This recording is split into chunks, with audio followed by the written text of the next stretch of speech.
Bob and I have been married for 2 years. Although I'm not skilled in many things, I excel at cooking. Bob, my husband, once praised the delicious lunch I made for our first date, and that compliment was what made me fall for him. After 6 months of dating, we tied the knot, and I decided to leave my job to become a full-time housewife. Unfortunately, my father-in-law passed away about a year ago. Now it's just my mother-in-law, Bob, and me living together. I had hoped that we could have some time alone as newlyweds, even if it was just for a short while. However, I couldn't say no to the situation. When he mentioned that my mom had been feeling vulnerable since Dad passed away shortly after we started our married life, I realized that my mother-in-law didn't like me. I had encountered bullies at my old job, but she was worse. She always found fault with whatever I did. For instance, during cleaning, she would point out every little spot I missed, asking, "What's this brown spot? Can't you see it?" Once, she even forced me to remove an unremovable stain from the floor and made me wipe it until Bob came home from work. She would wake me up in the middle of the night, demanding that we needed plastic wrap urgently, threatening that she wouldn't be able to sleep otherwise. Since the grocery store was closed, I had to run to the closest convenience store. If I tried to wake Bob, she would explode in anger, insisting that it was the wife's job to handle house chores. To avoid her outbursts, I had no choice but to obey. These midnight calls were physically exhausting. Having my things thrown away or hidden was even worse mentally. When I couldn't find my belongings, she would claim that it's awful to blame others for my mistakes. I was shocked when I discovered my favorite cardigan in the trash can a few days later. When I told Bob what happened, he simply sighed heavily and suggested buying a new one. Despite my efforts to persuade him to talk to her, he seemed indifferent. Not knowing what else to do, I bought a safe with the money I had saved before marrying Bob. I kept my belongings out of her sight, especially my valuables, which I stored in the safe. People found it crazy to distrust their own family like I did. I wish someone could see the face of the person who raised her. Her harsh tone escalated, and every time she spoke, I had to prepare myself for the inevitable verbal attack. She criticized every meal I cooked, either too bland or lacking taste altogether. When I attempted to make the flavor stronger, she complained it was too spicy. Doubting my cooking skills, I couldn't help but ask my husband for his opinion. "I think it's delicious," he said, but cooking, which was once a joy, became a chore. After a year of enduring my mother-in-law's bullying, I had an epiphany. My constant presence at home was the problem. Realizing this, I decided to start working part-time. I had initially quit my job to be a housewife as Bob requested when we got married. However, if staying at home was this painful, I wouldn't have left it so easily. Despite a slight gap in my career, my quick learning skills were valued at my part-time job, and it felt good to be praised again. As I spent less time at home, my mother-in-law shifted her harassment to breakfast and dinner times. She used to eat despite her complaints but started leaving most of the food untouched, barely taking a bite before leaving the table. Countless times, she accidentally knocked over her soup bowl.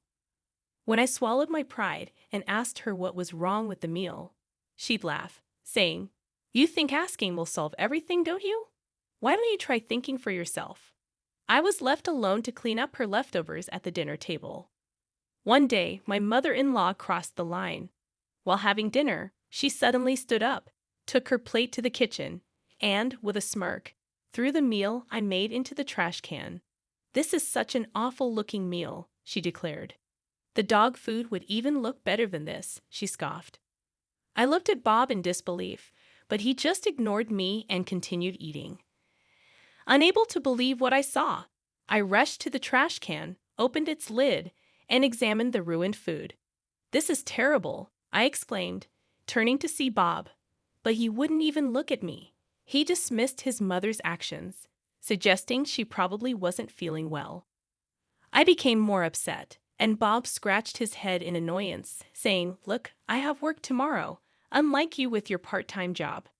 I'm a full-time employee working hard from morning to night. What's wrong with doing a part-time job? I work, cook at home, and then have my cooking thrown away by your mother." My voice broke with emotion, and he sighed deeply. Lisa, you're becoming a nag. Mom's probably irritated by your nagging too, you know. And if it's that bad, then you shouldn't be cooking anymore. After saying that, Bob walked into his bedroom, leaving me staring at his back in disbelief. It finally dawned on me that he didn't care about me at all. Something inside of me snapped. The next day, I prepared breakfast as usual and let both Bob and my mother-in-law know their breakfast was ready. Bob sat down to eat, but my mother-in-law grabbed her plate and said, "Not even a dog would eat this in the morning." She threw her breakfast in the trash can without a word. I stood up and took away the breakfast I prepared for Bob. "What? I will have it." I quickly sat down and started eating his breakfast. I stopped reacting to my mother-in-law's actions and completely ignored how upset Bob was. "Why have you eaten my breakfast? What are you doing?" they both exclaimed. I looked at them innocently and replied, "Well, since your mother said a dog wouldn't even eat this, you shouldn't be eating it. I will take responsibility for what I have made and eat it myself." "No, I didn't say that," Bob protested, but he didn't deny what his mother said. I looked straight at my mother-in-law with a smile. "I'm very sorry that I have been serving you the sort of food that a dog wouldn't even eat. Don't worry. I won't cook for you ever again." I grabbed my knife and fork, finished eating breakfast, and stood up. Bob said, "Wait, Lisa. What about my breakfast?" I replied, "Eat whatever you like." And then I left the house quickly. I usually get home around 5 p.m., but on that day, I had a few things to do after work. By the time I arrived home, it was already past 8 p.m. "Oh, you're very late. We've been waiting for you. Where on earth have you been?" Bob and my mother-in-law complained, looking very hungry. "Oh, haven't you two eaten yet?" "I already had my dinner," I casually mentioned. My mother-in-law's face turned red with surprise and anger. "How dare you eat alone? Well, I did say I wouldn't cook for you anymore. Or were you looking forward to my terrible cooking?" In frustration, she slammed the table but quickly regained her composure as she came up with a brilliant idea. "If you're not cooking, then return the food money. Bob has been paying for all the living expenses, so you should pay him back every penny you spend on your food." I couldn't help but laugh at her confidently saying this. What's so funny? Since I started working part-time, I've been paying not just for food, but all living expenses. It was Bob's suggestion. He said to me, "Mom isn't happy about your working, but if you pay the living expenses, it might calm her down." It had been over a year since I started part-time work, meaning I have been covering the living expenses for the last half of our married life. My mother-in-law, apparently unaware of this, looked shocked and turned to Bob. "Is that true, Bob?" With a pitifully soft voice, making excuses, he said, "Well, you wanted more pocket money, so he had me provide the living expenses and use the extra money for his mother's allowance. You seem to have been spending quite a lot on extravagant meals. What's in the mailbox?" I discovered a flyer for a high-end restaurant meant for regular customers. Despite thinking my mother-in-law made her own lunch, my suspicion grew after finding receipts from that restaurant in a trash can. Considering it was my hard-earned money covering all the living expenses, I believed it was only fair to seek reimbursement. "Don't worry, I'll be sure to bill you properly," I said with a full smile to my mother-in-law, who was trembling with anger. "Hey, what do you mean by billing, Bob?" Perhaps sensing something, he turned pale and stood up. "I want a divorce, and of course, I'll ask for alimony," I declared. Shocked, he muttered about divorce but soon brightened up, questioning whether I could afford to live on my own with my part-time job. Unbeknownst to him, I had been offered a full-time position and had also decided on my living arrangements. "I'll get my lawyer to handle the proceedings from now on," I declared, leaving those words behind as I went to my bedroom and grabbed the luggage I had packed the night before. Bob seemed in a state of shock, still standing beside the dining table. I ignored him and walked past. "Lisa, I'm sorry," he said, stopping me. I turned around, asking, "Sorry for what?" "What do you mean?" It was hard for him to take sides between me and his mom. He argued that he never said anything bad about my cooking, displaying a lack of understanding.